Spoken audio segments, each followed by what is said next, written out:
Okay, question 4 was about calculating return on investment. As I said before, big numbers lie. And so one of the things I don't agree with is looking at big numbers. Every time that I am speaking at seminars, I ask people to raise their hands, and I'm not going to do that here. You don't have to do this. But I ask how many companies still report unique visitors, page views, time on site. And usually there are still companies that are using that as their primary source of information and making decisions about the website. And so we have to get beyond the big numbers and find the trends. And what we like to do in analytics, and what I always preach about, is looking for behavior, as we talked about before, because what behavior shows us are the micro trends, the small trends that, when found and exploited, can result in a very high return on investment because the investment required is very little. One such trend I find is email. Email, when we have evaluated companies to find what channels are working well, which marketing is working well, email typically has the highest return on investment. But the reason why is because no one is spending money on their email, but it happens to be one of the most profitable things. And that leads me to make the statement that email is not sexy. Especially in the US, when I talk to companies, they're more interested in social media than they are email, even though email makes more money.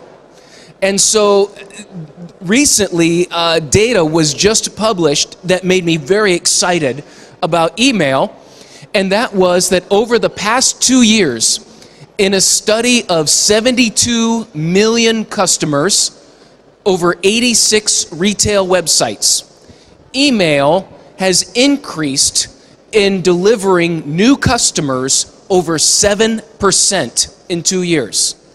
As you can see, social media still hovers around the 1 to 2%. But something has happened in the past 2 years that email has grown almost to be as good an acquisition source as pay-per-click marketing. And I believe the reason why email has grown to be successful is because people have more intelligent email marketing, more personalized email marketing that provide specific, relevant, timely, and personal messaging to people. And so that is providing a greater level of acquisition, and we're seeing that here. But not only this study was performed over a 2-year period, and they compared acquisition to lifetime value. And what they found is that customers that were acquired through search engine optimization have more than likely a 54% greater lifetime value than average. Cost per click, a 37% lifetime value. Email, 12% lifetime value over 2 years. Unfortunately, we see banner ads, Facebook, and Twitter being very low. Customers acquired by Twitter are 23% less to provide lifetime value over 2 years. And so finding the micro trends, the small trends of acquisition and then acquisition over a 2-year lifetime value uncovers something that email has turned into something very sexy for those people that are interested in making money. If you're interested in making money, this is one way to look for it. So by uncovering micro trends will help you build your return on investment. So I always enjoy looking at lifetime value as a good ROI measurement. We can also use good ROI to help us target specific audience behavior. So when I see that I have a specific segment of people performing actions that are of high value, I want to isolate them and find out who they are and what they're doing and how can I get more of them. And so I want to find out my target audience. I want to know who they are, what they saw, when they came, what are the factors that they have in common, and then take that and start to develop some analysis about this segment. Who are they? What's the demographic? How can we isolate them and market to them more specifically in order to increase an already good return on investment and make it even higher? And so we can do this a number of different ways. We find our target audience, we add that demographic information, we add additional information such as maybe getting some credit information, going to a data management provider to find out more information so that we can sell more effectively. In this way, we can find the right audience. And so with very little work, we can take the most profitable segment and we can make it even more profitable. And that is a lesson that I learned from a direct marketer. When I was talking to him and learning about his catalog business, he said, I can always make more money selling to my best customers than by investing a lot of money into poor customers.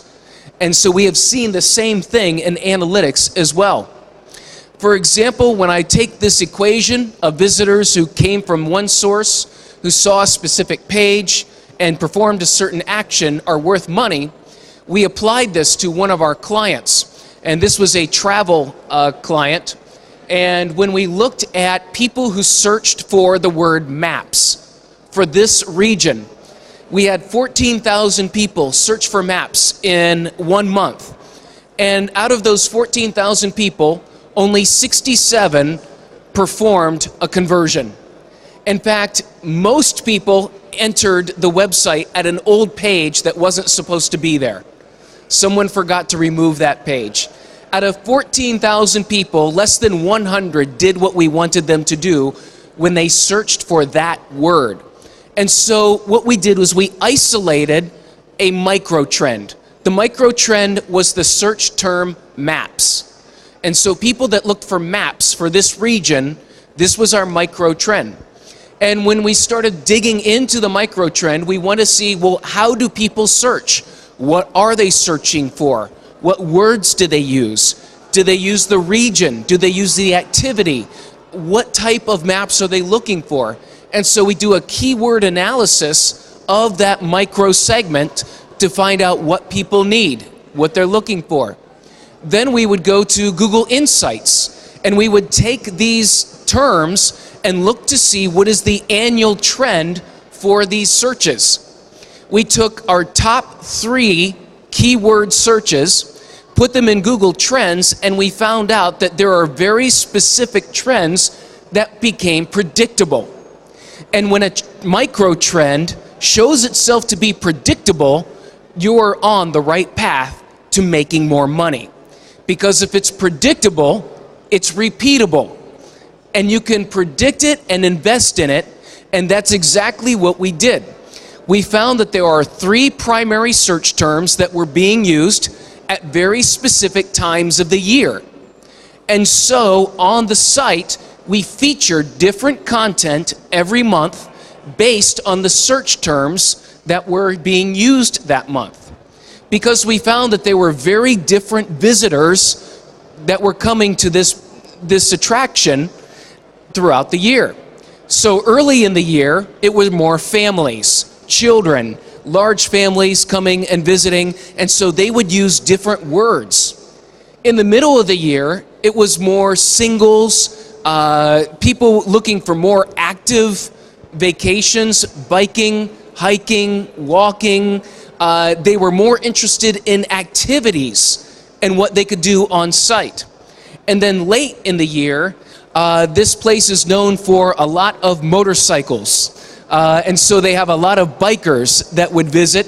It's the largest gathering of motorcycles and bikers in the world. And they use very different search terms than everybody else. So we would change the content on the site to match the trend each year. And in doing so, for the word maps, we reevaluated the page, we changed the images, and what happened is 2 years later, after understanding the micro trends and changing the content, changing the site, and then marketing to each micro segment individually. For that same month, 2 years later, we went from 14,000 visitors to 42,000 visitors. From 2 minutes time on site to 7 minutes time on site. And the biggest number, we went from 20 cents a visit to over $5 per visit.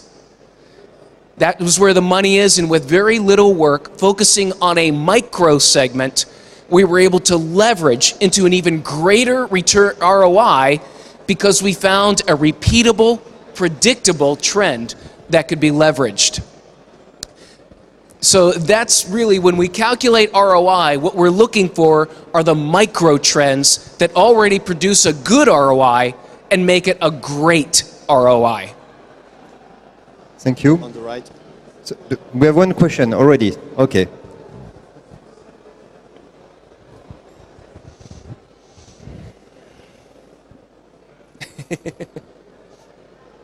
So you said about the ROI that SEO people are worse, are more worse than ones coming from CPC, but with the Penguin update, sorry, and the fact that Google doesn't provide data, where do you think we have to invest money now? Where to invest now that Google is taking away the keyword data? They will still provide keyword data for our pay-per-click campaigns, so we will be able to see that. And there will always be some level of keyword data from other search engines that we can use as well. So there will be different ways to accommodate those changes as that goes forward. Okay. Second question. When going back to emailing campaigns, is there any correlation between the number of emails that you might send out in marketing on a monthly basis and the sort of the click-through rates and conversions? Is there a saturation point whereby, bombarding your clients with, emails is going to piss them off? Very good question. I used to think there was. But that is when you send the same email to everybody. Yes, there's a saturation. Because when I send the same email to everybody, it's not relevant to anyone. If I send an email based on your last purchase, and I'm engaging with you in a conversation, and I ask you to review the product, or I suggest other products, it's based on your last visit. And we're having a conversation. If I send you the same email that I sent everybody else, that's not conversation.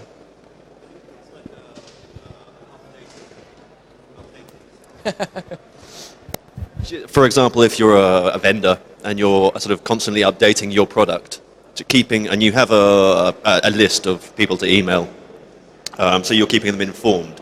Mm-hmm. Is there a point whereby if you're sending them one a week or one every 2 weeks, that there is a correlation between that and the actual click-through rate to your site and a conversion or a goal on your site? You see, as a vendor, it's a little different because if you are providing updates, people do expect that. But also there are different things that you can do, and I've talked to a few vendors that use their CMS to find out who their active customers are. And they communicate to their active customers very frequently. In assisting them, asking them if they communicate differently than they communicate to inactive customers. And so you can always send a re-engagement email to your bottom 20% activity. It has to be a different message than your top 20%. And in doing, you can always do your monthly email, but you have to engage people differently with a message that is specific to them. And I've seen many companies take that bottom 20% and they move them up into the middle, because they gave them a specific message trying to re-engage them and use the product more often. Okay, so I think we have to go now to the last question. Last question. So jingle, please.